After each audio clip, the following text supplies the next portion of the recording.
Hi, this is Thesia of Ellis Family Farms, and it's March finally. Yay! That's good. I mean, I know we're going to have some more cold weather between now and our last frost date in mid-April and stuff, but I think the worst of the winter is over, and I'm okay with that too. I've been finding out that I probably should be putting some stuff straight into the ground, so we'll be doing some of that. Well, I'm going to get things ready to put seeds straight into the ground. Let's look at the ducklings. I'll talk to you about them a little bit. These poor guys are still in a brooder, and look how big they're getting. Okay, be careful. They're just getting huge, but my big brooder that I've been working on is still not ready. And it's just been getting down to like 33 degrees at night, and I just don't want to put them out in this other pen yet. So I think maybe tonight's the last night supposed to get that cold, so maybe we can put them out in some place outside pretty soon. You can tell they're getting their feathers in. I think you can tell. They're trying to anyway. So, yep, they've grown. I just didn't get the brooder done in time between that and the bad weather and stuff. It just didn't quite work out. But I've got them out here in the sun because it's, I don't have any lights in the barn, so it's dark in there. It's too warm for a heat lamp right now, and so I'll just put them out here in the sun. I'll put this lid on them so they can be safe just in case he decides to get too into, I don't know what he's doing right now. Oh, he's looking for a place to lie down. Okie doke. All right, so I'm gonna put the lid on this. And these guys are so strange. They're always getting into stuff. So let's put the lid on them. Let them enjoy the sun for the day, and hopefully we can get them someplace more comfortable in the next day or two. And I'm back over here at the trailer house. These are the onions. Now these are the ones I was concerned about. All these things that have not sprouted because of that deep freeze. So the onions are not doing anything. The asparagus seeds are not doing anything. Some of my cauliflower is still trying to hang in there, and I'm going to water all this in here in a minute. Both of my lettuces, neither one of my lettuces are doing anything. Now my peas are looking pretty good. Now these I planted a couple days earlier than I did these. So these should be starting to sprout any time, and that would be cool. But yeah, the peas are coming along. All my peppers, and this is spinach, I believe. And these are tomatoes. These haven't been in here long enough to do anything yet, but at least the peas are doing something. But I get the feeling I'm going to have to start over on these. And what I'm going to do now, though, is still, I think it's in about 50 degrees outside, which is just about the same temperature as in here. And what I did yesterday is I just took this whole thing outside and watered them down good and checked them several times a day, make sure they're not getting sun scorched or anything like that. And I'm going to put them on the table outside to just get some real sun. So let's do that. And of course we've got wind. What's life in Oklahoma without wind? But I got these out in the sun again.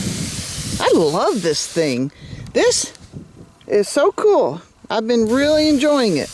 And this makes it so much easier. Apparently I didn't pump it up enough though. But yeah, you just pump it up real good.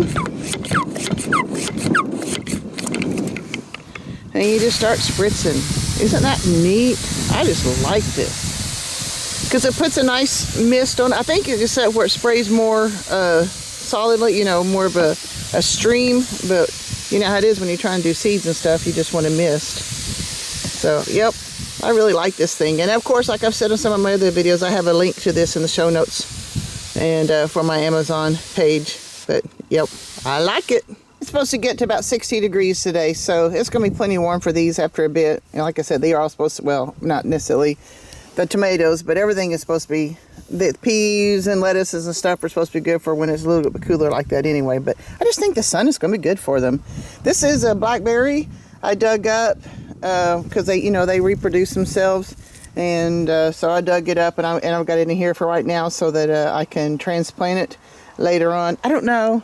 My basil and my parsley, my rosemary, they're looking pretty sad, but good Lord, they went to like 15 below degrees, so they might end up doing okay, like reseed themselves and stuff too. This is where my deal was, and they're supposed to be up. There's some garlic in there trying to come around.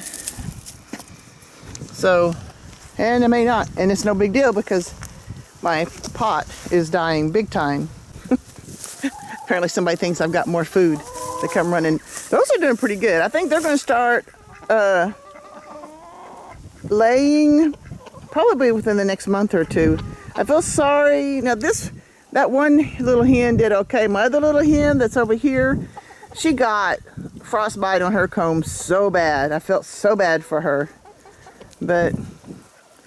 And I'm still only getting, well, I got one egg. And I got thinking, why am I only getting one egg? Then I remember the reason I'm only getting one egg is because my three of my hens, golly, I don't know, they're 4 or 5 years old. And then I've got those two little hens. And I'm wondering if that frostbite on her comb has kind of set her back a little bit. And then all the rest of them they're just not old enough. Now the ducks, they had started laying, but when that severe cold came in, they haven't laid anything since then. So I don't know, but that's beside the point. What I need to do to get started to get going today. Oh, and I was wanting to work on my brooder too, but the ducklings are just about too big for any brooder, and that's okay because I gotta get some seeds in the ground. So I started digging on this the other day. I've got all this out. See that you can see where the fence posts are right there. This is all an outer garden that I like to start before I take my chickens out of this part of the yard. So that's what so right now I need to concentrate on this all the way out to here. And this is an old woody bed that I did. This is the very first woody bed I did, and voles just overtook it real bad. So I'm not sure what kind of condition it is, but so it just kind of got overgrown. And I had some herbs and stuff in it. I might still have some oregano that may survive, but right now I've got to get all this cleared out and get ready for all those peas and all that other stuff. And then my plan after that is this, on this side of the chicken coop, there's another fenced area. I can move these birds onto that other fenced area. Well, they're already there now, but I can close them off where they can't get into this, and then I can do a huge section of garden there. And then when I get out to the other part, I can have that other. And I've got electric fencing where I can, and that's mobile. It's kind of mobile. It takes a lot of work to move it, but it is a mobile egg unit, and we can take this all around with the electric fencing and get out there where the chickens can have some fresh grass and stuff every day. But right now they're preparing my garden bed.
I've got a long way to go. but it definitely looks better. I need to come back out through here and clean all this up, because this is where I try to train my peas up. So I gotta get this cleaned out too, but this would be a good start. Well, I gotta dig it and stuff too, but it'll get there. I got a lot of the big stuff up. You know, my hugel bed over here, woody bed, that's just good. Well, that's Johnson grass, so you know there's some serious roots and everything else in there. And I've got some 2x4s because I had it gridded out for my different herbs and everything. But yep, this is going to take some more work. I may hold off on doing this and just focus on this place right through here. And I don't know if you can see that or not. This is openings from the voles and maybe even rabbits. So yep, it's gonna be fun. Gonna have a battle on our hands. But yep, looks better. You can tell the closer I got this direction, the less it had been worked with. And so I've got a long way to go, but I got a good start. And at first, because most of these hens are quite young, they're not even hens yet, they're still pullets, I guess. And I'm throwing stuff over the top of the fence, and at first they're freaking out because I'm throwing stuff, but now there's like, hey, this is kind of interesting. I think I'm trying to learn something from this. And they are finding stuff, and that's all right with me. And what they don't spread out, because they were already spreading a bunch of it out. What they don't spread out and deal with, I got a compost pile over there that definitely needs some attention. It looks like my ducks are down for a nap. I was hoping to get a little bit more footage specifically for another project, and I'll just have to do it another time. I'll get there. There's this puppy, and yes, he's still a puppy. He will be a year old May 1st. He's finding a block of wood to gnaw on. Oh, and she's snoring.